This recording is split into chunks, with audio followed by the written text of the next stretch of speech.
August 9th, 2026, year of our Lord. Oh yeah, that's right, Autumn Diamond.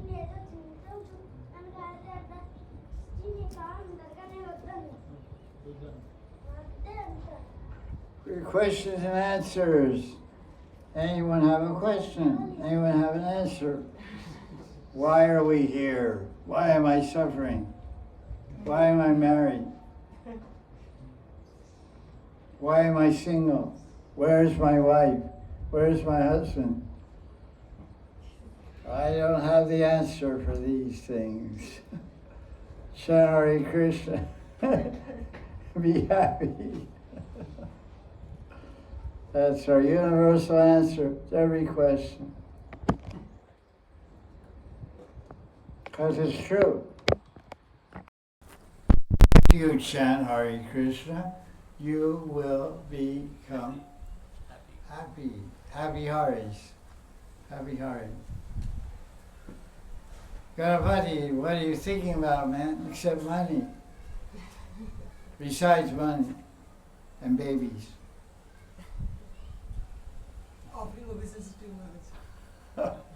Good answer.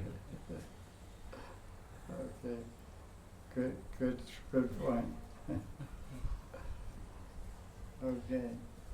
Okay, that's it, man. Any internet question? Oh, great. Okay, RM. Okay, so with Raghunath Das Goswami in Vilak Kusmanjali, his like Diksha Guru is offering obeisances to Yadunandana Acharya as Diksha Guru, and then he's offering also to Rupa Goswami, is Rupa Manjari in the first verse, and it appears like that's his Saki Guru. So my question is, where's the sadhya? Is it What's she saying? Yadunandana or? Who gets the data? Yeah, I'm just confused because it seems like. Okay, there's a question about the Mangala Charana of prayers in Vilak Kusumanjali by Raghunath Das Goswami. The first 9 or 10 prayers of the book are called Mangala Charana, which are prayers of invocation and prayers of submission and recognition and worship of Ishta. In the Mangala Charana, you establish the Ishta Devata, and you also glorify your gurus, Shiksha and Diksha gurus. And in this case, Raghunath Das Goswami is glorifying his gurus in their siddhya, in some cases in their sadhaka rupa and in their siddhya, going back and forth. So he's glorifying Rati Manjari, who is Vaitacharya.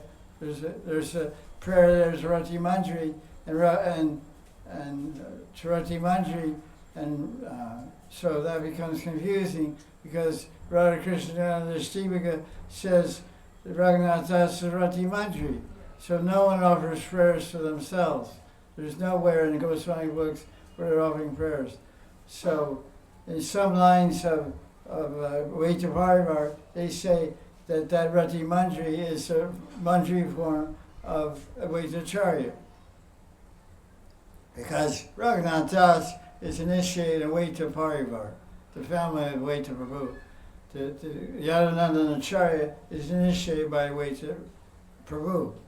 So Yadunandana Acharya is his Diksha Guru. So he's offering, Rupa Manjari is offering obeisance to Rupa Manjari. The Rupa Manjari is his Shiksha Guru and Raghunath Bhakti Manjari Bhav, which we don't know clearly what Raghunath Das learned in 16 years under the guidance of Lita Sakhi, who is Swarup Damodar. 16 years he was under the control and teaching of Swarup Damodar in Puri while living with Lord Chaitanya, Sri Chaitanya Mahaprabhu. But we don't know what he learned. But we know that there's no one knows that. But when he came to Vrindavan, then he started writing Stavavali by Radha Kunda, and he met Rupa and Sanatan, and they told him to live here. So he always, all his books, he repeatedly glorifies. He doesn't mention much about Yadananachari. He only, in Savali, he wrote many poems, or little books you can say. And only one place he glorifies is the Guru, and we love Kusumanjali. But everywhere he glorifies Rupa Goswami and Rupa Manjari, back and forth. All glories Rupa Manjari, all glories Rupa Goswami. Because he got everything about Manjari Bhav, everything about Priyojana Tattva, everything about Rasa Tattva from Rupa Manjari. But his Diksha mantras and connection to Vaita Prabhu and the connection to Rati Manjari is through Yadavanandanacharya. So Raghunath Das is the example of the power of Shiksha Guru. So who gave the Siddhanta to Raghunath Das? Radharani. Because Radharani expanded herself into the Manjaris. He's an Siddha. Oh. 6 Goswamis aren't Jivas. They aren't Jiva Tattva. They're Sarva Shakti, direct expansions of Krishna and Radharani, because they're Manjaris.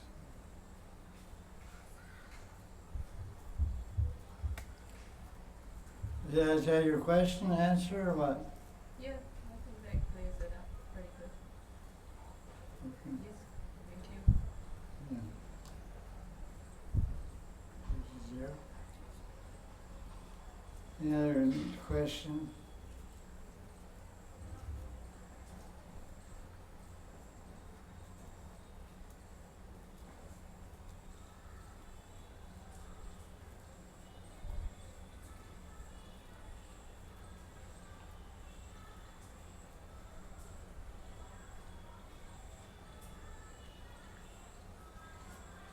Actually, one of our disciples,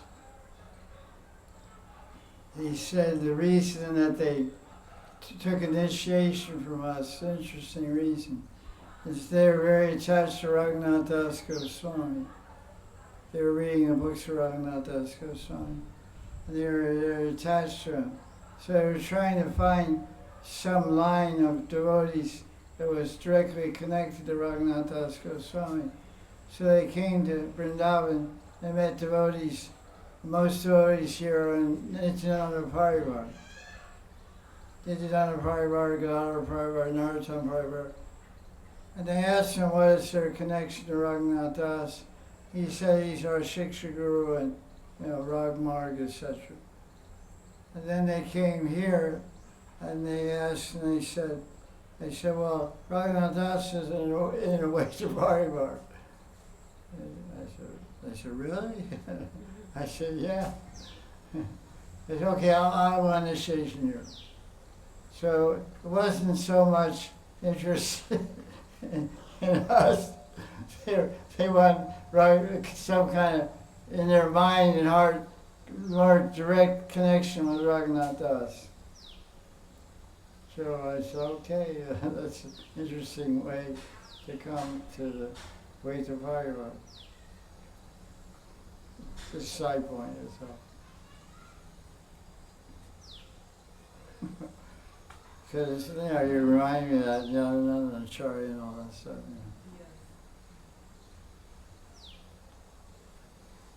Yeah. Any other questions? Bobby, any questions? In Prem Samput, this Shastra, Yeah. when Krishna dresses up like a celestial maiden and starts bad-mouthing... Kinnari. Yeah, nice. I forgot her name. And he starts bad-mouthing himself, right? So he can hear how wonderful he is from Radha. Yeah, pretty egotistic. Exactly. When he finally gets her to talk about Prem, her description of Prem is pretty like, how do you say, how do you, when we talk about Prem, Radha and Prem Samput is saying when you talk about Prem, you don't know anything about Prem. It says if people say this is prem or this is not prem or this is the nature of prem, they don't know what prem is. And she says it's like a lamp with a light in it. Goes Your out. mouth is a door, and when you open it, it blows out. So why do we keep talking about it? When she says this blows it out, when we do talk about Well, it. yeah, but that's between her and Krishna. That's, in other words, that's the exchange, the praying being exchanged between Radha and Krishna. She didn't know it was Krishna. No, but I'm not saying that Krishna, not the Kinnari Krishna. Okay. But praying as an emotion, Oh, okay. that's at that level. But for sadhakas, we should always talk about praying, always read about praying, always meditate on praying, and pray to everyone we see. Bless me with praying, give me praying. That's a different. That's not sadhakas. That's just seeing what praying is. Vishnu's writing about praying. He's writing, don't talk about it, but he's writing a whole book about it.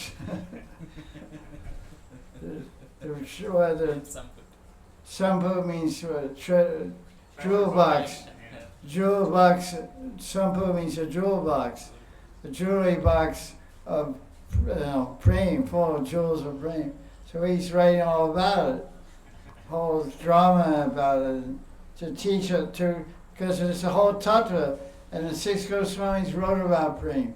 The whole Sandarbha is called Priti Sandarbha. It's 3,000 pages talking about praying. 3,000 pages. So that's a lot of talk about praying. So Jiva Goswami, we're following Jiva Goswami, Ruben's they wrote Real Bhagavatamrita is all about praying. Bhakti Sri Sindhu is all about praying. Ujjvala Mani is all about praying. Hamsadutta is all about prema. I mean, every book is about prema. Lalita Madhava is about prema. Vidagda Madhava is about prema. Prema is our life. So it's okay. But basically, there's a lot of meanings to what Radharani said, don't talk about praying when it comes out. So, basically, don't talk about praying, be praying. That's what she's trying to say. Because what is Radharani called? Mahabhav Sarupini. The highest form of praying is Mahabhav. Sneha, Man, Pranaya, Rag, Anurag, Bhav, Mahabhav. And she's a Srupa of that Mahabhav. So you have to become the Srupa of Mahabhav. Sakhis are the Srupa of Mahabhav. Manjaris are the Srupa of Mahabhav.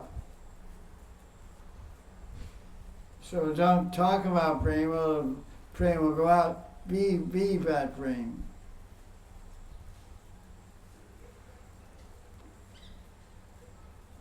Nice, I like that.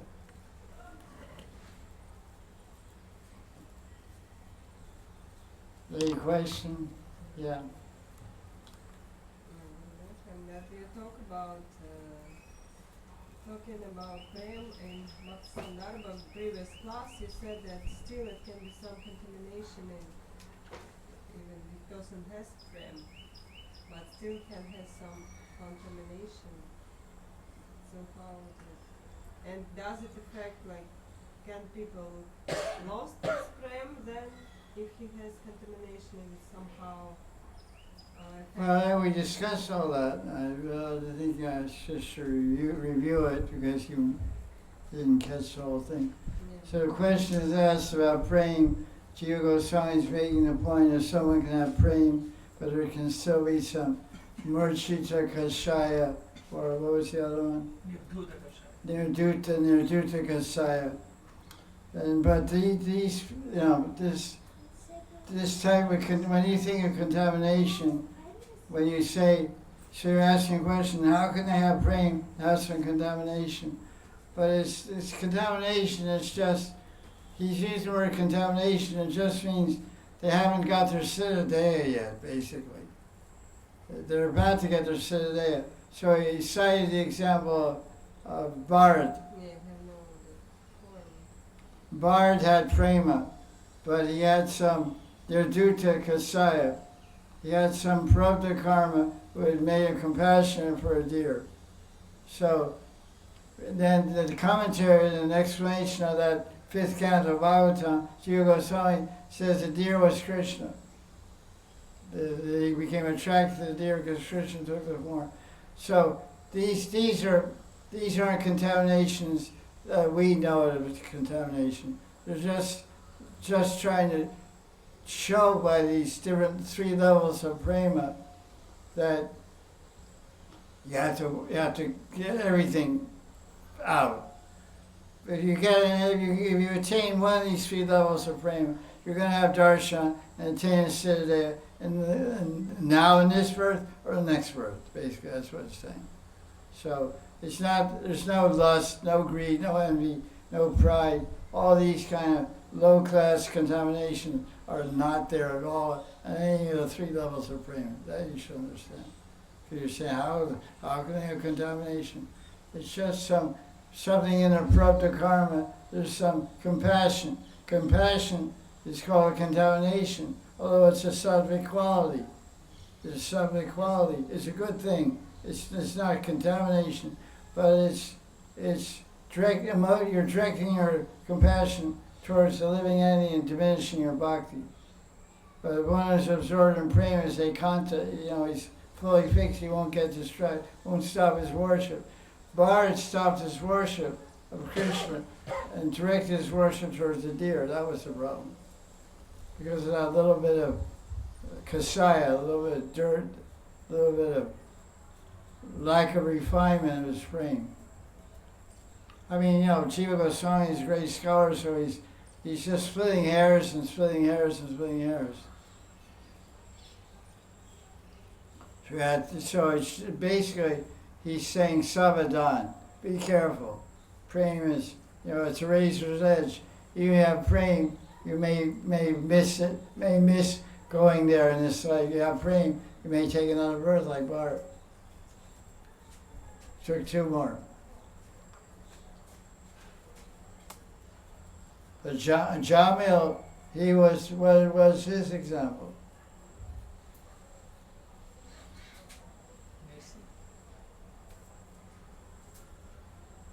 What was he near Duta Kasaya? No more. He is completely. He is not good, but he just got the mercy of Narayana and Vishnu Dutas. Huh? He got the mercy of, he has not committed any offense. That's why he got the mercy of, he could chant the holy name and everything is gone.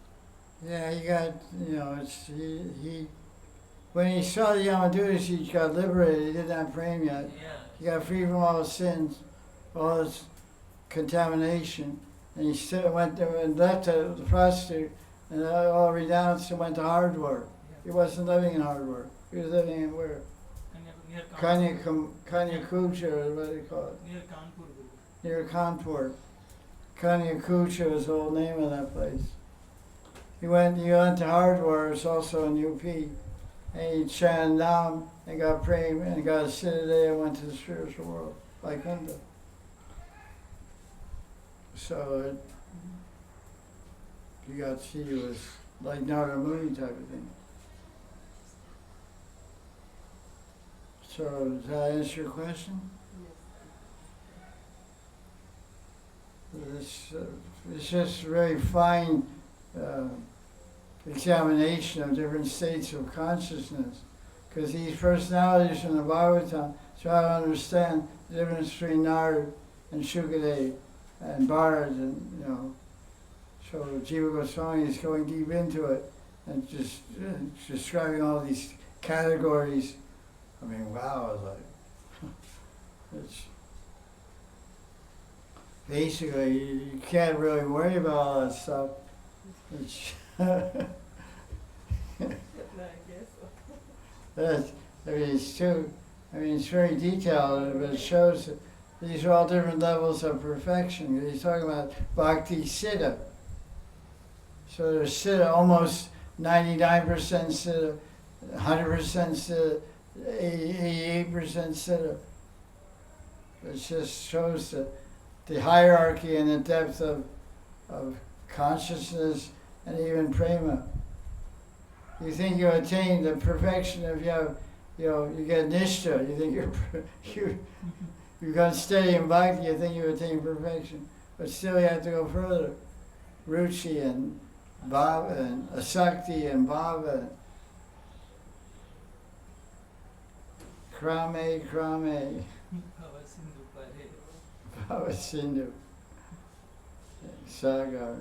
You have to, step by step, moment by moment, we have to cross the ocean of birth and death, Bhava Sindhu. We're pointing in the right direction. We're walking the right path. That's the good news. We're on the right road. Just keep walking. Any questions on that? No question. Gurudev, Rupa Goswami Pad mentions about the alaukik mahima of Nam and Bhagavatam and deity worship, sadhu sangha and dhamdas. He mentions those things. And Jiva Goswami Pad, he writes in Bhakti Rasamrita Sindhu commentary on that, but in Bhakti Sandarbha and all, he doesn't mention that kind of angle, like these have alaukik mahima or alaukik padartha. He doesn't mention, but Rupa Goswami Pad mentions that even in Laghu Bhagavatamrita also, in Bhakti Rasamrita Sindhu also, he mentions those things and says that have faith in Dham, it will give everything. Have faith in holy name, you will get it. So, my question is that, Gurudev, that if Dham and all these things have that potency and someone places faith in that and finally he gets sadhu sangha and all, he goes. So why that kind of thing is not mentioned? It is more, that is more simple for us, but this is like read and it's so complicated and all like that. Why it is?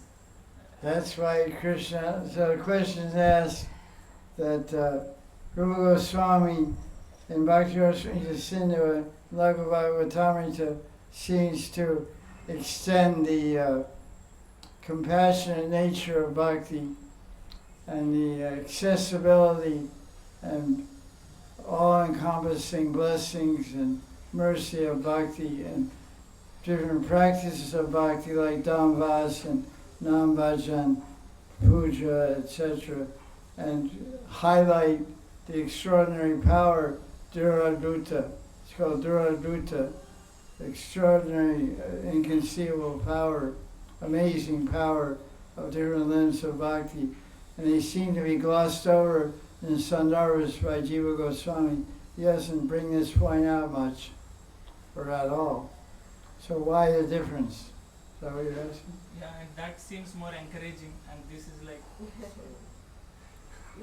So it seems that Jiva Goswami is highly technical and not kind of extending any dispensation or any special mercy about bhakti. He's just giving the facts and very scientific and a little coldly, you could say. Rupa Goswami. The thing is, that's understood because Sri Rupa is the form of Radharani. Sri means Radharani and Rupa means form. Sri Rupa. So being the form of Radharani, Rupa Goswami has much more compassion. So he everywhere we worship Rupa Raghunath. Jiva Goswami is for tattva, philosophy, and also Ras, Gopal Champu, etc. In his commentaries on Bhagavatam, he's also full of Ras. But generally we look at Jiva Goswami for tattva, philosophy. And his role in Gaudiya Sampradaya was to establish the legitimacy of the Gaudiya Sampradaya in the broader sense of Hinduism and the broader sense of Vaishnava philosophy in the Indian world of philosophy. Rupa Goswami wrote for devotees. Jiva Goswami is writing for the scholars, the Vedantists, the Madhvas, the Ramanujas, and he wants to show we're not stupid. We're not sentimentalists. We have very powerful, profound, deep philosophy. So that was Jiva Goswami's contribution. That was the order of Rupa Goswami to Jiva Goswami to bring this out.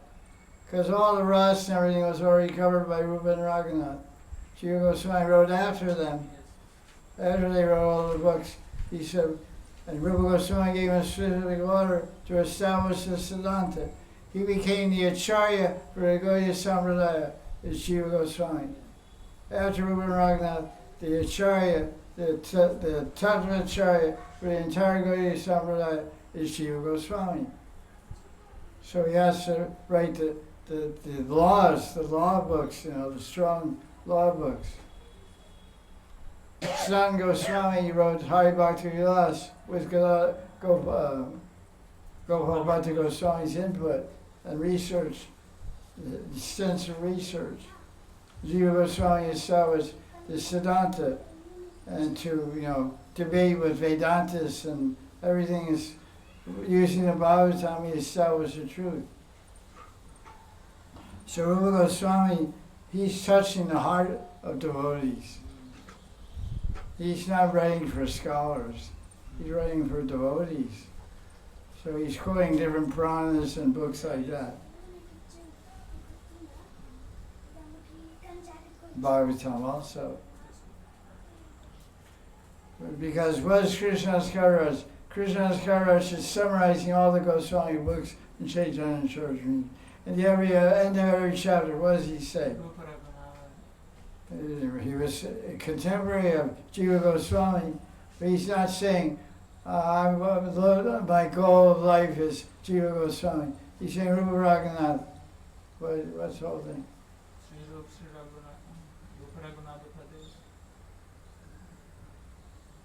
Anyway, he's saying the lotus feet of Rupa and Raghunath are my everything, not Jiva Goswami. But if you're Satsang Ryan, he may say something different. Obviously, Jiva Goswami and Rupa and Son, all of those feet are his life and soul. He's a Gaudiya Acharya. So Rupa Raghunath are the primary well-wishers of the devotees.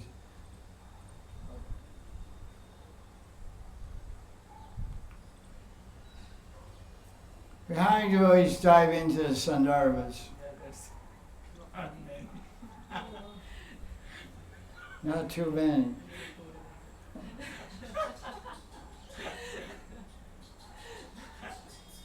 They should, of course, but they don't.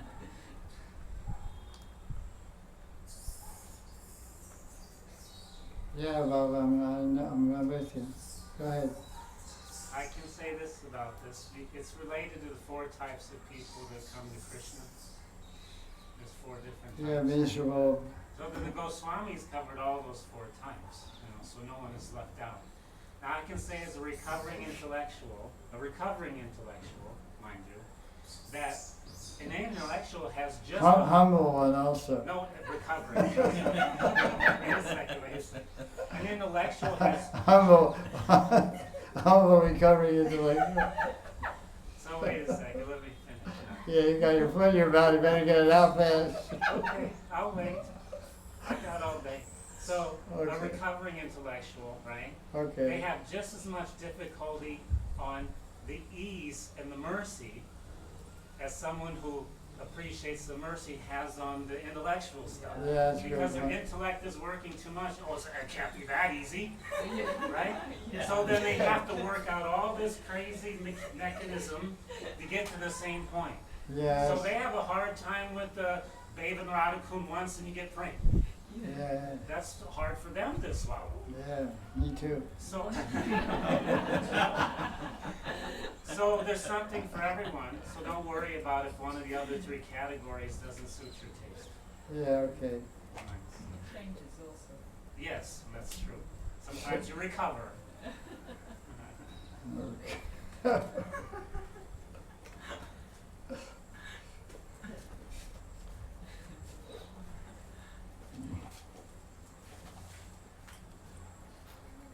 Okay.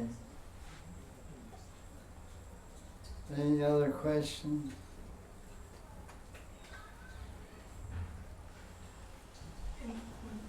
Yeah, Ganapati Baba. It's not a question, Maharaj. In this context, many times this context has come in front of Babaji.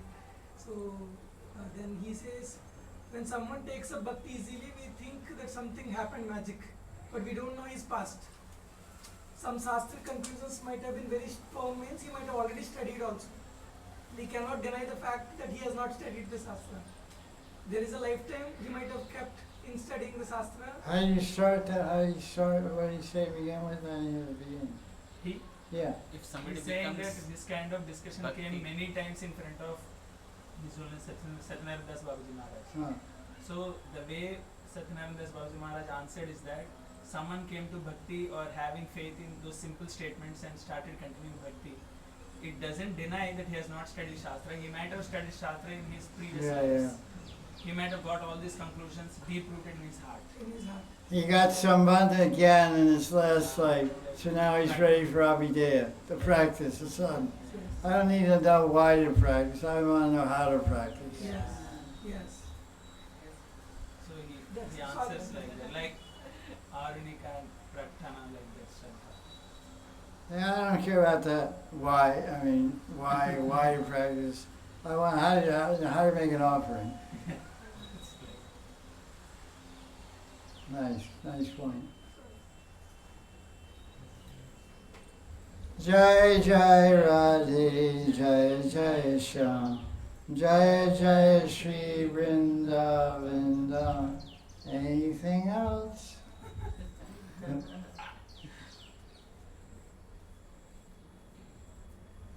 Weather is a little more agreeable nowadays.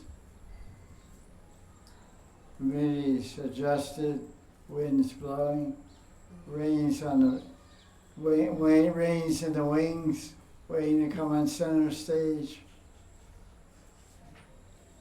Anticipation is in the atmosphere. Yeah. The clouds.